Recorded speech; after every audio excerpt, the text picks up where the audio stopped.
ஆண்டவருடைய மகிமை நம்மை ஆசீர்வதித்து காக்கிற மகிமை. போன வாரம் நாம் தியானித்த செய்தி நம்மை ஆசீர்வதித்து காக்கிற மகிமையை குறித்து நாம் தியானித்தோம். இன்றைக்கும் தேவைகளை சந்திக்கிற மகிமையை நாம் தியானிக்க போகிறோம். என்னாகமத்தின் புஸ்தகம் 20வது அதிகாரம் 6வது வசனம். என்னாகமம் 20வது அதிகாரம் 6வது வசனம். அப்பொழுது மோசேயும் ஆரோனும் சபையாரை விட்டு ஆசரிப்பு கூடார வாசலில் போய் முகம் குப்புற விழுந்தார்கள். கர்த்தருடைய மகிமை அவர்களுக்கு காணப்பட்டது. கர்த்தருடைய மகிமை அவர்களுக்கு காணப்பட்டது. கர்த்தருடைய மகிமை அவர்களுக்கு காணப்பட்டது. கர்த்தருக்கு ஸ்தோத்திரம். ஜனங்கள் இந்த 20வது அதிகாரத்துல எல்லாரும் சீன் என்கிற வனாந்தரத்துல, அதாவது காதேஸ் என்கிறதான அந்த ஏரியாவில் அவர்கள் தங்கி இருக்கிறாங்க. 40 வருடம் வனாந்தரத்து பிரயாணத்தினுடைய இறுதி கட்டத்தில் வந்திருக்கிறாங்க. இப்பொழுது அவர்களுக்கு இருக்கிறது ஒரு மிகப்பெரிய தேவை. இந்த 20வது அதிகாரத்தில் ஜனங்களுக்கு ஒரு மிகப்பெரிய தேவை இருக்கிறதை நாம் காண்கிறோம். ஜனங்களுடைய மிகப்பெரிய தேவை என்ன? 2வது வசனம் சொல்கிறது, ஜனங்களுக்கு தண்ணீர் இல்லாது இருந்தது. ஜனங்களுக்கு தண்ணீர் இல்லாது இருந்தது. இதுதான் ஜனங்களுடைய மிகப்பெரிய தேவை. ஜனங்களுடைய மிகப்பெரிய தேவை தண்ணீர் இல்லை. 6 லட்சம் புருஷர்கள். அப்போ 6 லட்சம் புருஷர்கள், 6 லட்சம் ஸ்திரீகள், 12 லட்சம். ஒரு குடும்பத்துக்கு 2 பிள்ளைகள் வீதம் போட்டா அது ஒரு 12 லட்சம். மொத்தம் எத்தனை லட்சம்? 24 லட்சம். 24 லட்சம் பேருக்கு என்ன இல்லை? தண்ணீர் இல்லை. இன்னும் சொல்ல போனா இஸ்ரவேல் மக்களுக்கு ஆடு மாடுகள் மிகவும் அதிகம். ஒரு வீட்டுல 10 பேர் இருந்தா அதை விட ஆடு மாடுகள் ஒரு வீட்டுல எத்தனை இருக்கும்? 50-100 இருக்கும். கர்த்தருக்கு ஸ்தோத்திரம். நான் என் கணக்குப்படி நான் ஒரு கணிக்கிறேன். ஸ்தோத்திரம் உண்டாவதாக. 24 லட்சம் மனிதர்கள், மீதி 24 லட்சத்துக்கு ஆடு மாடுகள். கர்த்தருக்கு ஸ்தோத்திரம். நான் குறைச்சு சொல்றேன். இதெல்லாம் நான் சொல்ற எண்ணிக்கை மிகவும் சொற்பமான எண்ணிக்கை. மொத்தத்துல 50 லட்சம் மிருகஜி ஆடுகள் மாடுகள் மனிதர்கள். இந்த 50 லட்சம் பேருக்கு என்ன வேணும்? தண்ணீர் வேண்டும். ஸ்தோத்திரம். ஒரு 10 பேர் இல்லை, 100 பேர் இல்லை, 50 லட்சம் மனிதர்களுக்கும் மிருக ஜீவன்களுக்கும் தண்ணீர் வேண்டும். தண்ணீர் ஒரு பெரிய பிரச்சனை, மிகப்பெரிய தேவை. கர்த்தருக்கு ஸ்தோத்திரம் உண்டாவதாக. இந்த தண்ணீரின் தேவை பெரிதாக இருந்தது. ஏன்னா ஒரு எல்லாருக்கும் தண்ணீர் தேவை, மனிதர்களுக்கும் தேவை, மிருக ஜீவன்களுக்கும் தேவை. கர்த்தருக்கு மகிமை உண்டாவதாக. எல்லாருடைய தேவையும் சந்திக்கணும். இதுவரைக்கும் 40 வருஷம் ஆண்டவர் வனாந்தரத்தில் அவருடைய தேவைகளை சந்தித்து வந்தார். வனாந்தரத்தில் அவர்களுக்கு கசப்பான தண்ணீரை மதுரமாக தண்ணீராக மாற்றி கொடுத்தார். வனாந்தரத்தில் நீரூற்றுகளை அவர்களுக்கு கொடுத்தார். வனாந்தரத்தில் அவர்கள் 40 வருஷம் பிரயாணத்தில் எங்கெங்க தண்ணீர் இருக்கிறதோ அந்த தண்ணீரை ஆண்டவர் அவர்களுக்கு இதுவரைக்கும் குடிக்க கொடுத்தார். அவர்களை தாகத்தாக சாக விடவில்லை. அல்லேலூயா, ஸ்தோத்திரம். 40 வருஷமும் அவர்களுக்கு வனாந்தரத்தில் என்ன கிடைத்தது? தண்ணீர் கிடைத்தது. ஒரு முறை வனாந்தரத்தில் கண்மலையை மோசே அடித்து தண்ணீரை கொடுத்தார்.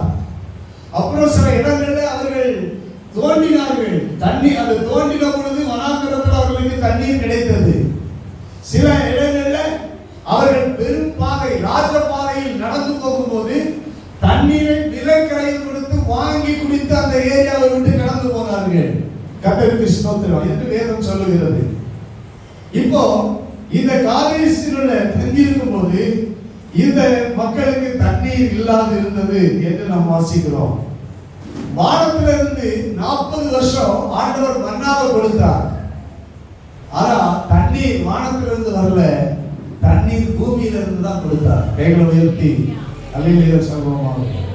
40 வருஷம் ஆகாரம் எங்க இருந்து வந்தது?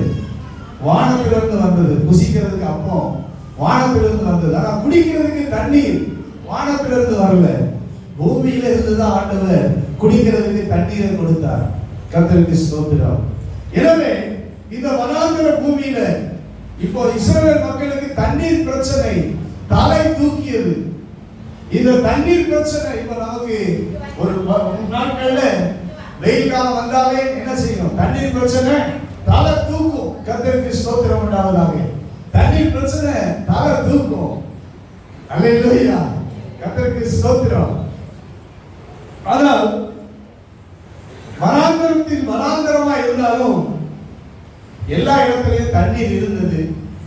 சில இடங்கள்ல அந்த தண்ணீரை ஜனங்களால கண்டுபிடிக்க முடியவில்லை. அதுதான் நான் சொல்லுகிறேன். அல்லேலூயா. கவனிங்கள், எல்லா இடத்துல என்ன இருந்தது? தண்ணீர் இருந்தது. ஆனால் எல்லா இடத்திலையும் அவர்களால் அந்த தண்ணீரை என்ன செய்ய முடியவில்லை? கண்டுபிடிக்க முடியவில்லை. தேவன் எல்லா இடத்திலும் தேவையான தண்ணீரை வைத்திருந்தார். இஸ்ரவேல் ஜனங்களுக்கு குடிப்பதற்கு தேவையான தண்ணீரை அவர்கள் பிரயாணம் பண்ணின எல்லா இடத்திலும் அவர்களுக்கு அந்த தண்ணீரை வைத்திருந்தார். கர்த்தருக்கு ஸ்தோத்திரம். ஆனால் அதை அவர்களால் கண்டுபிடிக்கதான் சில இடங்கள்ல முடியாமல் போயிற்று. கர்த்தருக்கு ஸ்தோத்திரம். அதனால்தான் பிரச்சனை தலை தூக்கினது. தேவன் ஆசீர்வாதங்களை மறைத்து வைத்திருக்கிறார். எல்லாரும் ஆமென் சொல்லுவோம். அது கண்டுபிடிக்க முடியாத நிலைமையில் ஆசீர்வாதங்கள் இருக்கிறது. ஆனால் இல்லாமல் எல்லா இடத்திலையும் கர்த்தர் ஆசீர்வாதத்தை வைத்திருக்கிறார். தேவன் நம்மை ஒரு பாதையில கொண்டு செல்கிறார் என்றால் அந்த பாதையில என்ன இருக்கிறது? ஆசீர்வாதங்கள் இருக்கிறது. ஸ்தோத்திரம். ஆனால் அது நம்முடைய கண்ணுக்கு என்ன செய்யாது? தெரியாது. அதுதான் உண்மை. ஸ்தோத்திரம். தேவன் 40 வருஷம் இஸ்ரவேல் ஜனங்களை வனாந்தரத்தில் வழிநடத்தி கொண்டு போனார். அவர்கள் கண்ணுக்கு தெரியவில்லை மறைந்திருந்த ஆசீர்வாதங்கள். அந்த மறைந்திருக்கிறதுனாலதான் பிரச்சனையே வருது. அநேக ஆசீர்வாதங்கள் இன்னைக்கு மறைந்து கிடக்கிறது. அதை நம்முடைய கண்களால் காண முடியவில்லை, அதை கண்டுபிடிக்க முடியவில்லை. எனவே நாம் பிரச்சனை பண்ணுகிறவர்களாக மாறிவிடுகிறோம். தேவனிடத்தில் பிரச்சனை பண்ணுகிறோம், மனிதர்களிடத்தில் பிரச்சனை பண்ணுகிறோம். எனவே பிரச்சனை என்பது நாம் கண்டுபிடிக்க முடியாத காரணம் தான். ஆனால் தேவன் எல்லா இடத்திலும் நம்முடைய வாழ்க்கைக்கு தேவையான எல்லா ஆசீர்வாதங்களையும் வைத்திருக்கிறார். எல்லாரும் சொல்லுவோம். ஹல்லேலூயா, ஹல்லேலூயா. உங்கள் குடும்பத்துக்கு தேவையான அனைத்து ஆசீர்வாதங்களையும் தேவன் வைத்திருக்கிறார். கர்த்தருக்கு ஸ்தோத்திரம். உங்களுக்கு தேவையான மன்னாவை கொடுப்பார் என்றால் உங்களுக்கு தேவையான தண்ணீரை அவரே கொடுப்பார். வாழ்க்கையில உயிர் வாழ்வதற்கு மிக மிக முக்கியம் தண்ணீர். இந்த மிக மிக முக்கியமான தண்ணீரை கொடுக்காமலா ஆண்டவர் அழைத்து வருவார்? கர்த்தருக்கு ஸ்தோத்திரம்.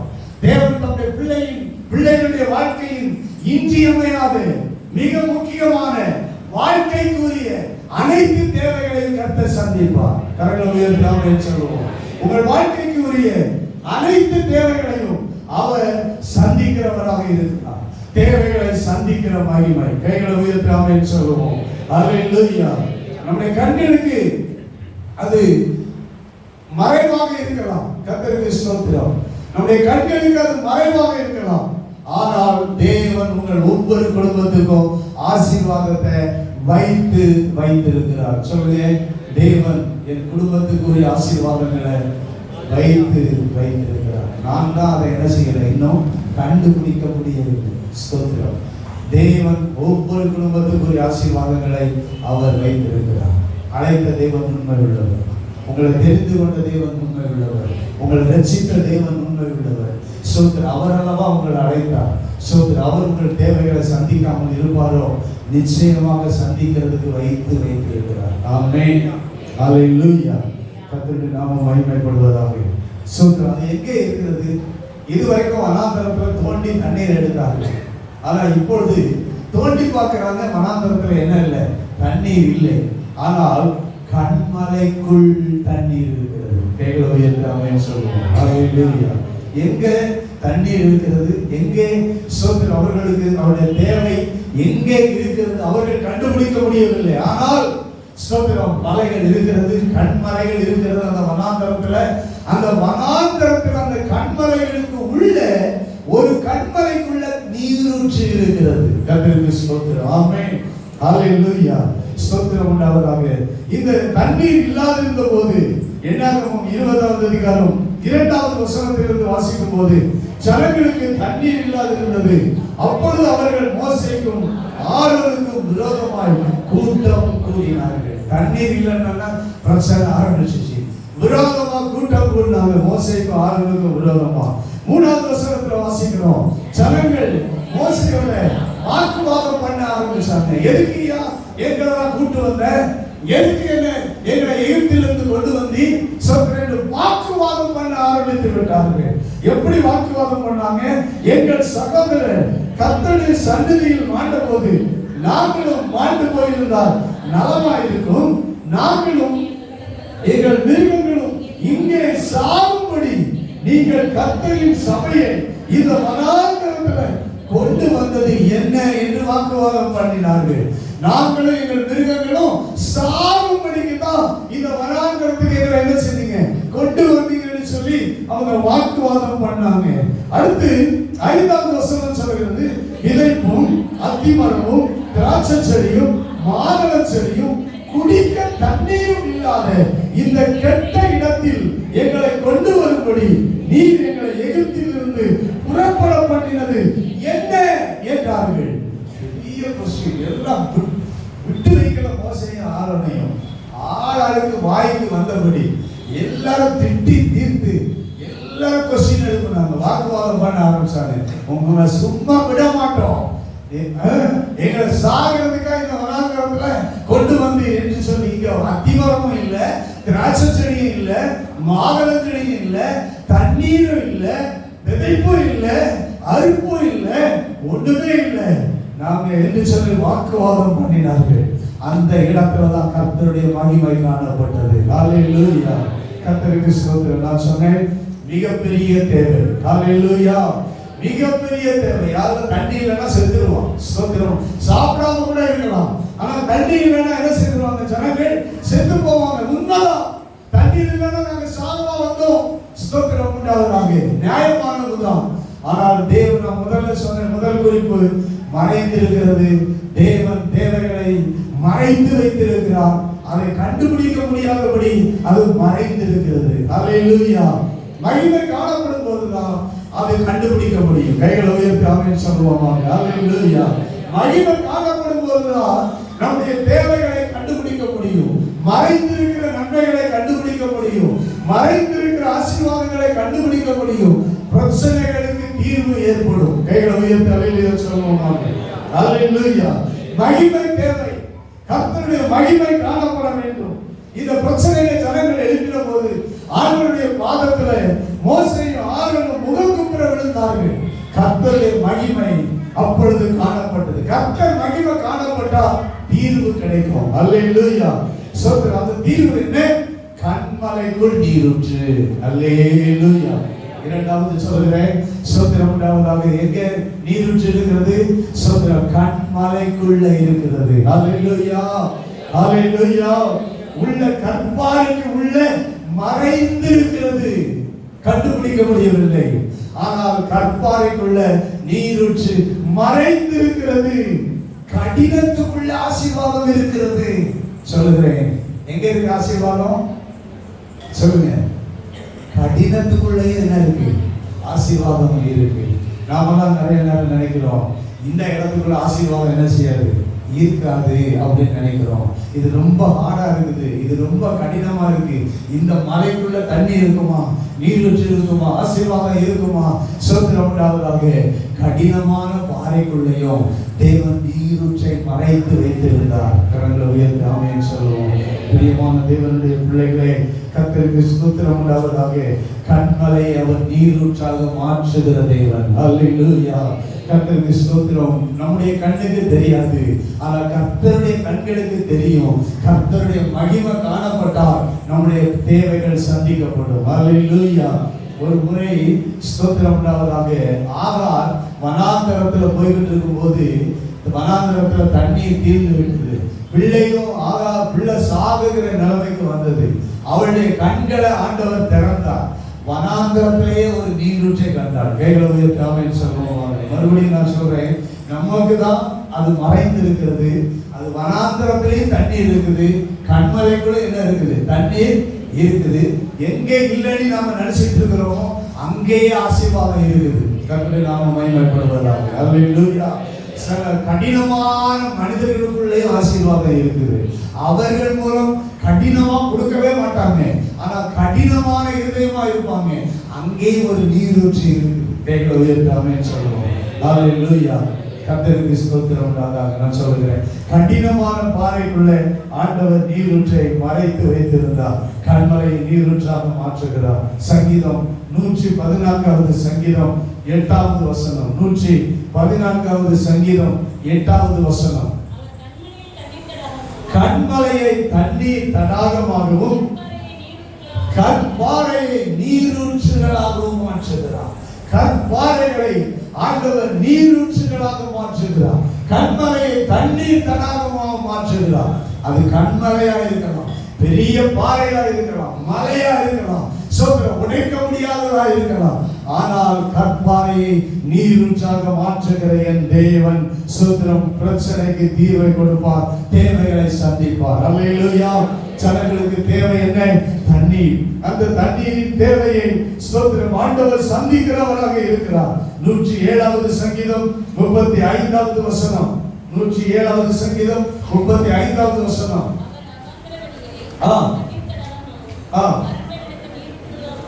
மாற்றுகிறார். சோதரர் 104வது சங்கீதம் 41வது வசனம். 104வது சங்கீதம் 41வது வசனம். கண்மலையை திறந்தார், வறண்ட வெளியில் ஆறாய் ஓடிச்சு. கண்மலையை திறந்தார், கண்மலையை பிளந்தார், வறண்ட வெளியில் அது ஆறாக ஓடிச்சு. கர்த்தருக்கு ஸ்தோத்திரம். சங்கீதம் 78வது சங்கீதம் 15-16 வசனங்கள். 78வது சங்கீதம் 15-16 வசனங்கள். வனாந்தரத்தில் கண்மலையை பிளந்து மகா ஆழங்களிலிருந்து அவர்களுக்கு தண்ணீரை குடிக்க கொடுத்தார். எங்க இருந்தது தண்ணீர்? மகா ஆழங்கள் இருந்துச்சு. அது கண்மலையின் வழியாக வந்தது. கண்மலையை ஆண்டவர் திறந்தார். கண்மலையை திறந்த உடனே மகா ஆழத்தில் இருந்த தண்ணீர் வெளியே புறப்பட்டு வந்து ஆறாக ஓடிச்சு. கைகளை உயர்த்தி ஆமென் சொல்லுவோம். ஆறாக ஓடுற அளவுக்கு உள்ள இருந்து தண்ணீர் புறப்பட்டு வந்தது. கர்த்தருக்கு ஸ்தோத்திரம். பிரியமான தேவனுடைய பிள்ளைகளே, ஆண்டவர் தம்முடைய மகிமையை காண பண்ணுவார். ஏசாயா 43வது அதிகாரம் 20வது வசனத்துல நம்ம வாசிக்கிறோம். ஏசாயா 43:20. 43:20. வனாந்தரத்துல ஸ்தோத்திரம் உண்டாவதாக. வாசிக்க வேகமா.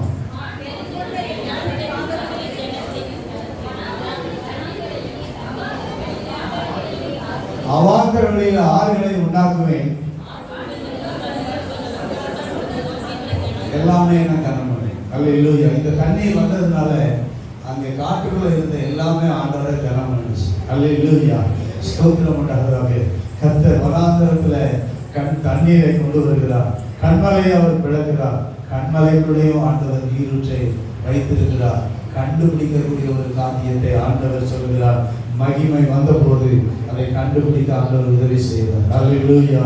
கண்மலைக்குள் இருக்கிற நீரூற்றை கண்டுபிடிப்பதற்கு ஆண்டவர் கிருபை செய்தார். மூன்றாவதாக ஒரு காரியத்தை ஸ்தோத்திரம் உண்டாவதாக இப்போ நாம பார்க்கிறோம். 8வது வசனம். நீ கோலை எடுத்துக்கொண்டு, என்னாகும் 28, நீ கோலை எடுத்துக்கொண்டு நீயும் சகோதரனாகிய ஆரோனும் சபையாரை கூடி வர செய்து அவர்கள் கண்களுக்கு முன்னே கண்மலையை பார்த்து பேசுங்க. விட்டார்கள். அப்பொழுது அது தன்னிடத்தில் உள்ள தண்ணீரை கொடுக்கும்.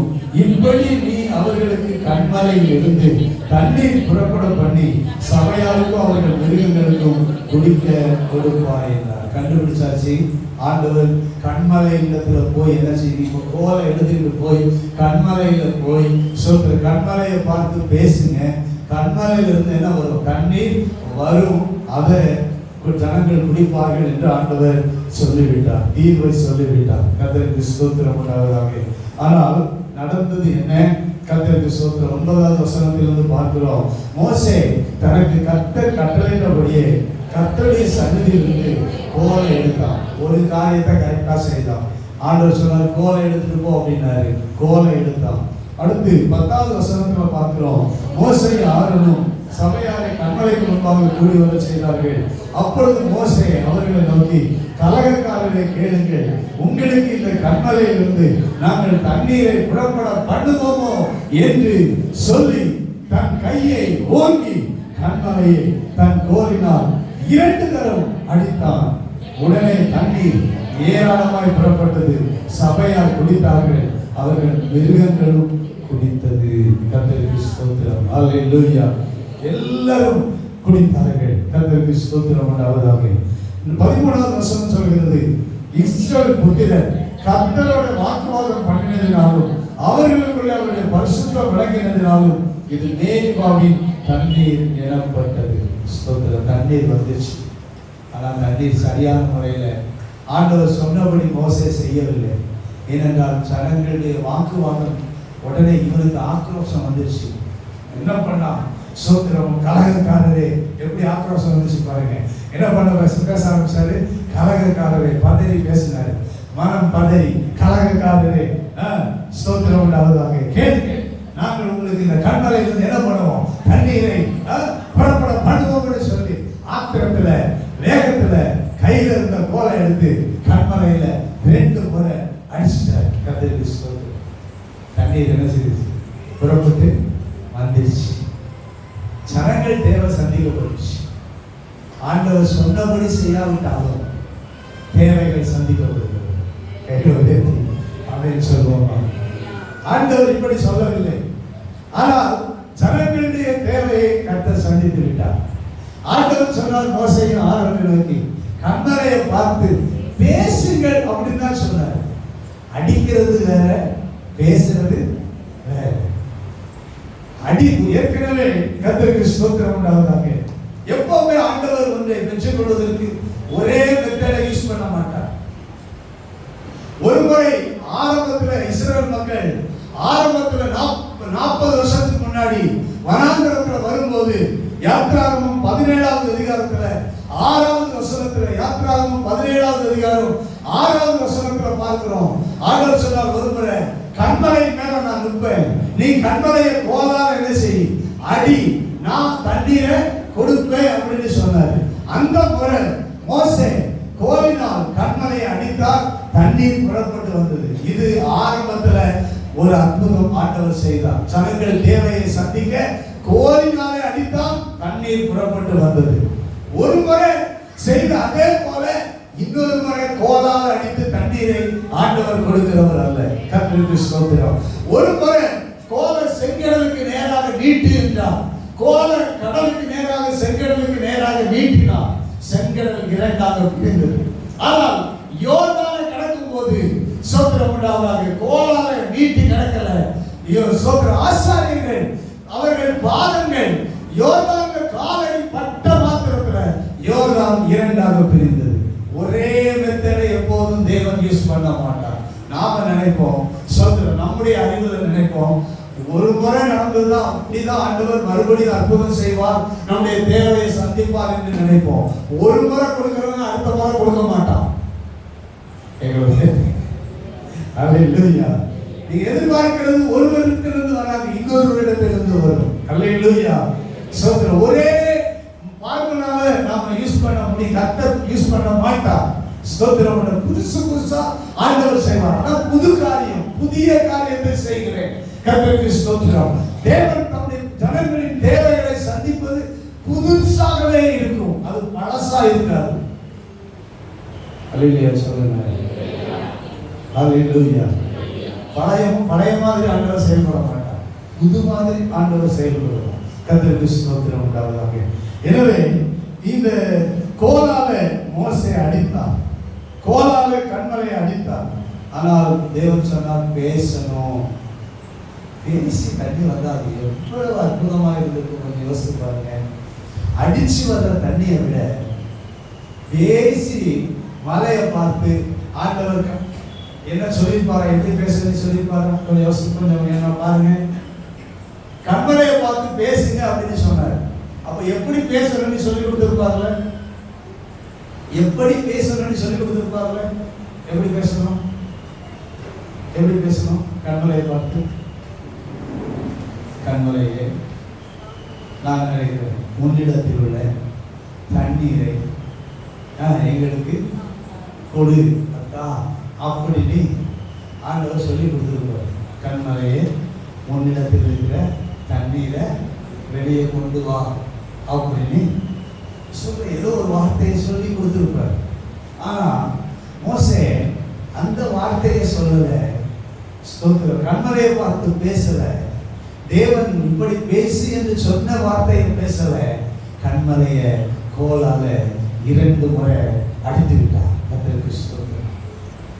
தேவன் சொன்னபடி நாம் செய்தோம் என்றால் ஜனங்கள் இதுவரைக்கும் பார்க்காத ஒரு அற்புதத்தை பார்த்திருப்பாங்க. கர்த்தருக்கு ஸ்தோத்திரம். இதுவரைக்கும் அடிச்சுதான் தண்ணி வந்துச்சு, தோண்டிதான் தண்ணி வந்துச்சு. ஆனா இப்போ பேசினாலே, மலையை பார்த்து பேசினாலே என்ன வருது, என்ன வருது? தண்ணீர் வருது. எவ்வளவு அற்புதம்! வாழ்க்கையில நிகழாத அற்புதம். இதுதான் மகிமையான காரியம். தேவனுடைய மகிமை விளங்குகிற காரியம், தேவனுடைய பரிசுத்தம் விளங்குகிற காரியம், தேவனுடைய வல்லமை விளங்குகிற காரியம். எங்களுடைய பரிசுத்தம் விளங்காமலும் கூட தண்ணீர் வரும், ஆசீர்வாதம் வரும். பரிசுத்தம் விளங்கி வருகிற ஆசீர்வாதம் பெரிய ஆசீர்வாதம். அல்லேலூயா. கர்த்தருடைய பரிசுத்தம் விளங்கவில்லை, ஆனால் தண்ணீர் புறப்பட்டு வந்து விட்டது. கர்த்தருக்கு ஸ்தோத்திரம். ஆனால் கர்த்தருடைய பரிசுத்தத்தை தேவனுடைய மனிதர்கள் விளங்கப்படாமல் போய்விட்டார்கள். நீங்க யோசிச்சு பாருங்க. இப்போ மலையை பார்த்து பேசுற ஜனங்கள் மோசையை எப்படி மதிச்சிருப்பாங்க பாருங்க. கொஞ்சம் யோசிச்சு பாருங்க. மோசையை எப்படி மதிச்சிருப்பாங்க. கர்த்தருக்கு ஸ்தோத்திரம். நீ நிதானமா இருக்கணும். கைகளை உயர்த்தி அமைய சொல்லுங்க. நீ பேச வேண்டிய படி பேச. கைகளை உயர்த்தி அமைய சொல்லுங்க. நீ கோலால அடிக்கக்கூடாது. கர்த்தருக்கு ஸ்தோத்திரம். நீ கோலால அடிக்கக்கூடாது. பேசு, கண்மலையை பார்த்து பேசு. கர்த்தருக்கு ஸ்தோத்திரம். அருமையான தேவனுடைய பிள்ளைகளை, முடிவு என்ன தெரியுமா? மோசே பதறி பேசிட்டாங்க. சங்கீதம் 106வது சங்கீதம் 32, 33வது வசனத்துல பதறி செய்துட்டாராம். 106வது சங்கீதம் 32, 33 வசனங்கள்ல கடுங்கோபம் மூட்டினார்கள். மோசேக்கு பொல்லாப்பு வந்தது.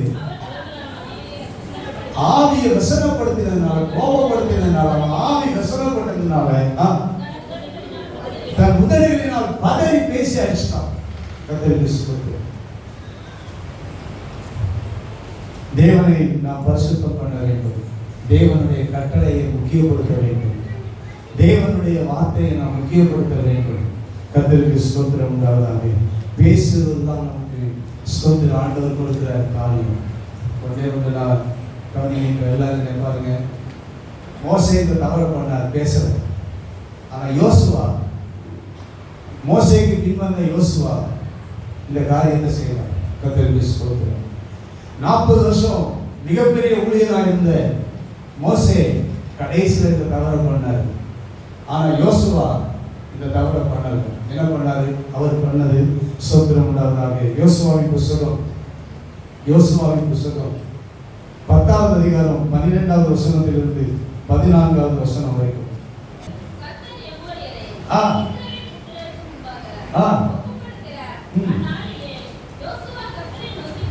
யோசுவா கர்த்தரை நோக்கி பேசி, சூரியனே சூரியன் மேலும் சந்திரனே நீ 1000 மேலும் என்றான். ஆண்டவரோட பேசினார். இப்போ யோசுவா, ஆண்டவரே இந்த யுத்தத்துக்கு வந்துட்டேன், இப்போ முறியடிச்சாச்சு, ஆனா அவ்வளவு வரையும் நான் காலி பண்ணணும். ஆனா இப்ப சூரியன் மறைஞ்சிச்சுன்னா நான் என்ன செய்ய முடியாது, எல்லாரையும் காலி பண்ண முடியாது. சூரியன் இப்போ மறையக்கூடாது அப்படின்னு சொல்லி ஆண்டவரத்துல பேசிட்டு சூரியனோட பேசினார். சூரியனே நீ நடுவானில் தரிப்பினில் அப்படின்னு பேசினார். பேசின உடனே ஸ்தோத்திரம் உண்டாவதாக, சூரியன் ஒரு பகல் வரைக்கும் அப்படியே மத்தியானத்துல அப்படியே இருந்தது போல இருந்தது. ஒரு பகல் முழுவதும் ஸ்தோத்திரம், எக்ஸ்ட்ரா ஒரு பகல் கிடைச்சது. கைகளை உயர்த்தி ஆமென் சொல்லுவோம். ஹalleluya. யோசுவா அந்த ஜனங்களை, எதிரிகளை முறியடித்து ஒன்றும் இல்லாமல் ஆக்கி விட்டார். அந்த நேரத்தில் யோசுவா பேசினா, ஆண்டவர் பேச சொன்னா பேசணும்.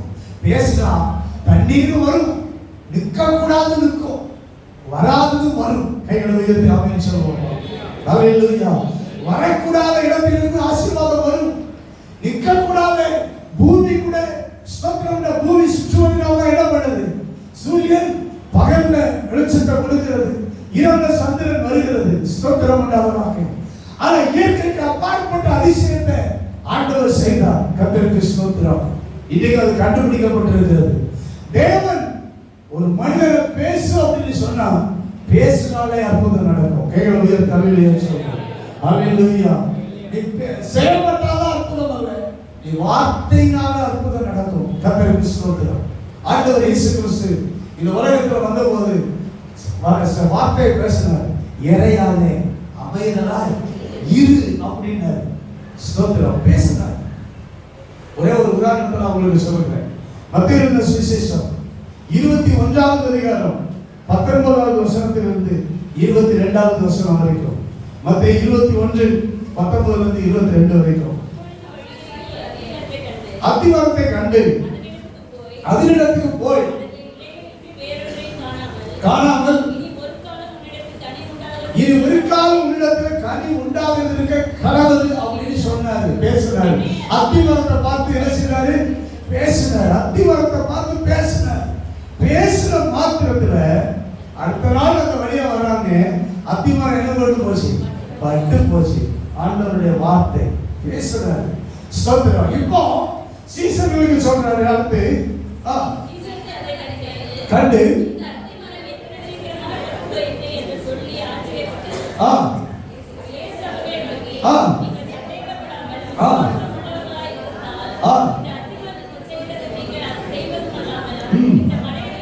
இந்த மலையை பார்த்து, அந்த வார்த்தையை கவனிங்க.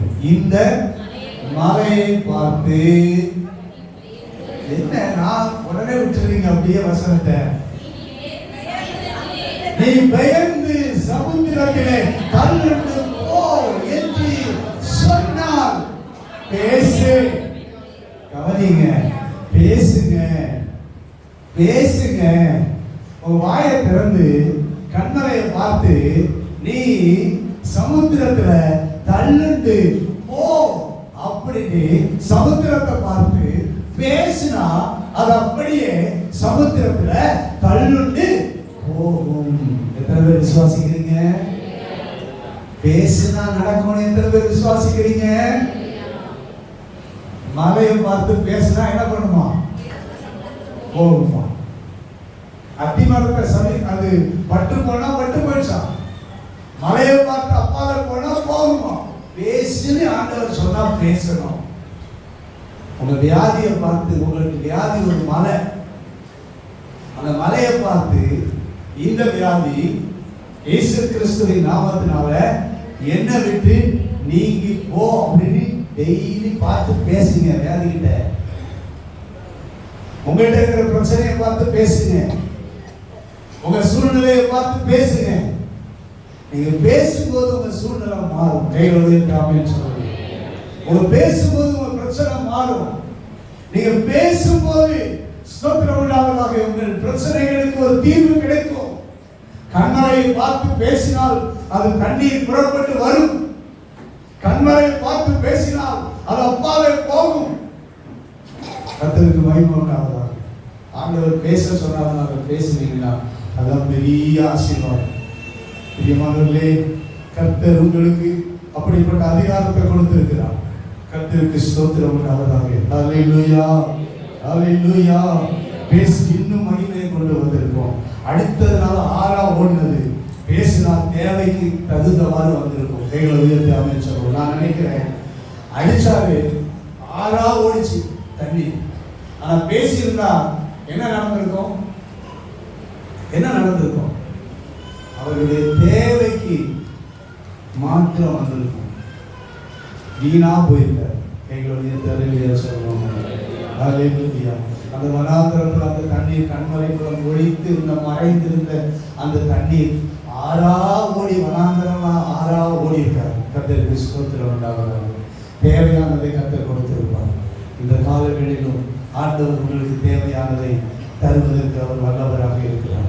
உங்களுக்கு என்ன தேவையோ அதுக்காக கர்த்தரிடத்தில் கேளுங்கள். கர்த்தர் ஒரு தீர்வை தருகிறார். அந்த தீர்வு ஸ்தோத்திரம் நீங்கள் பேசுகிற ஒரு தீர்வாக இருக்கும். அல்லேலூயா, அல்லேலூயா. அது செயல்படுகிற தீர்வாக அல்ல, அது பேசுகிற தீர்வாக இருக்கும். கர்த்தர் ஒரு அற்புதத்தை செய்வார். உங்கள் வார்த்தையில் அற்புதம் உண்டு. எல்லாரும் சொல்லுவோம். உங்கள் வார்த்தையில் என்ன உண்டு? அற்புதம் உண்டு. உங்கள் வார்த்தையில் அற்புதத்தை ஆண்டவர் செய்கிறவராக இருக்கிறார். ஏன்னா கர்த்தரை நீங்க பரிசுத்தம் பண்ணணும். கர்த்தரை நீங்க பரிசுத்தம் பண்ணணும். மோசே ஆரோனும் கர்த்தரை பரிசுத்தம் பண்ணலையும்.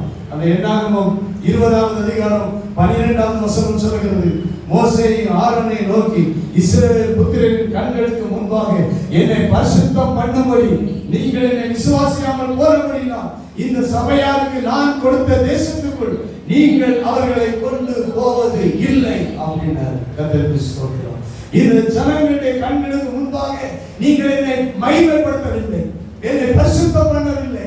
தேவனை மகிமைப்படுத்தாத போதும் தேவை சந்திக்கப்பட்டது. அப்ப மகிமைப்படுத்திருந்தா எவ்வளவு அற்புதம் நடந்திருக்கும் யோசித்து பாருங்க. நீங்க என்னுடைய பரிசுத்தம் விளங்க, என்னை அவர்களுக்கு முன்பாக ஸ்தோத்திரம் உண்டாவதாக.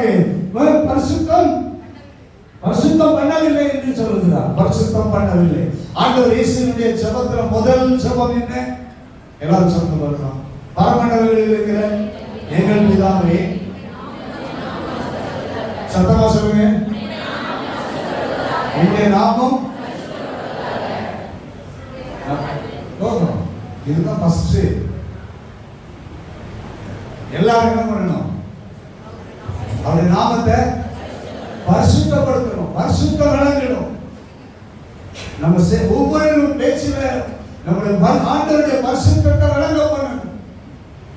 இந்த நாமம் பரிசுத்தப்படுவதாக. ஸ்தோத்திரம் உண்டாவதாக. 1 பேதுருவின் புத்தகம் 3வது அதிகாரம் 15வது வசனம். 1 பேதுரு 3:15. வேகமா வாசிப்போம். வேகமா யாராவது சொல்லுங்க. உங்கள் இருதயங்களில் பரிசுத்தம் பண்ணுங்க. போதும். ஆண்டவரோட இதயத்தில் என்ன பண்ணுங்க? பரிசுத்தம் பண்ணுங்க. அவருடைய கட்டளைப்படி நடங்க. அவர் என்ன சொன்னாரோ அதை செய்யுங்க. அதான் அவரை பரிசுத்தம் பண்ணுவது. ஸ்தோத்திரம் உண்டாவதாக. உங்கள் இருதயத்தில் அவரை பரிசுத்தம் பண்ணுங்க. ஏசாயா தீர்க்கதரிசன புத்தகம் 8வது அதிகாரம் 13வது வசனம். ஏசாயா 8:13. ஏசாயா 8:13. சேனைகளின் கர்த்தரை பரிசுத்தம் பண்ணுங்கள், அவரே உங்கள் பயமும் அவரே உங்கள் அச்சமுமாய் இருப்பாராக. அப்ப என்ன பரிசுத்தம் பண்ணுங்க என்றால் என்ன அர்த்தம்? இன்னும் அவர் தான் நமக்கு பயமாயிருக்கணும், அவர் தான் நமக்கு அச்சமாயிருக்கணும். மனிதர்களுக்கு மனித பயம் அல்ல, தேவனே நமக்கு பயமாயிருக்கணும். அப்படி என்றால் அவருடைய நாமத்தை பரிசுத்தம் பண்ணுவோம். கைகளை உயர்த்தி அல்லேலூயா சொல்லுவோம். அல்லேலூயா. அவரை பரிசுத்தம் பண்ணுங்கள், அவரை பரிசுத்தப்படுத்துங்கள். அவருடைய நாமம் பரிசுத்தப்படணும். அவர் தான் நமக்கு பயமும் அச்சமுமா இருக்கணும். அவருடைய கட்டளைப்படி செய்யணும். எனவே மோசே ஆண்டவரை பரிசுத்தம் பண்ணவில்லை. ஆண்டவர் மேல் இருந்த பயம் இல்லாமல் ஜனங்களுக்கு பயந்து கோலால கண்மலை அடிச்சிட்டாரு. கர்த்தருக்கு ஸ்தோத்திரம் உண்டாவதாக. அல்லேலூயா. ஸ்தோத்திரம். பிரியமான தேவனுடைய பிள்ளைகளே, கர்த்தர் நம்முடைய பயமாக இருந்து அவர் சொல்லுகிறவைகளை நம்முடைய வாழ்க்கையில் எப்போதும் செய்ய நாம் முக்கியப்படுத்துவோமாக. தேவ கட்டளை முக்கியம். அதுதான் தேவனை பரிசுத்தப்படுத்துவதுதான் நம்முடைய வாழ்க்கையில முக்கியம். ஹல்லேலூயா. ஒரே ஒரு வசனத்தை மட்டும் சொல்லி முடிக்கிறேன். இதனால நடந்தது என்ன? ஸ்தோத்திரம் உண்டாவதாக. இன்னொரு வசனத்தை பார்க்கிறோம். என்னாகும் 27. அதை நாம என்னாகும் 20 பார்த்தோம். ஸ்தோத்திரம் உண்டாவதாக. என்னாகும் 20 ஆண்டவர் மோசேயையும் ஆரோனையும் பார்த்து சொன்னாரு, நான் கொடுத்த தேசத்துக்குள் நீங்கள் அவர்கள் என்ன செய்வதில்லை, கொண்டு போவது இல்லை. 27ஆம் அதிகாரம் 14ஆவது வசனத்திலும் கர்த்தருக்கு ஸ்தோத்திரம்.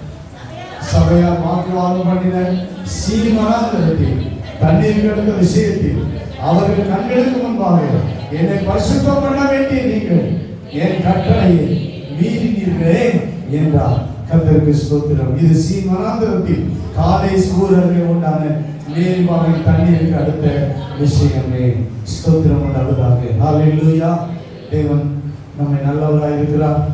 அவரை பரிசுத்தம் பண்ண அற்புதங்களை காண்பீர்கள். உங்கள் தேவைகள் சந்திக்கப்படும். ஸ்தோத்திரம். மிகப்பெரிய தேவையை ஆண்டவர் சந்தித்தார். ஹல்லேலூயா. ஜனங்களுடைய மிகப்பெரிய தேவையை ஆண்டவர் சந்தித்தார். அவருடைய மகிமை சந்தித்தது. இன்றைக்கும், இந்த ஆண்டிலும், இந்த மாதத்திலும், ஒவ்வொரு நாளிலும் ஆண்டவர் உங்களுடைய மிகப்பெரிய தேவைகளை சந்தித்து அவருடைய மகிமை உங்களுக்கு காணப்படும். கர்த்தர் உங்கள் மேல் உதிப்பார். அவருடைய மகிமை உங்கள் மேல் காணப்படும்.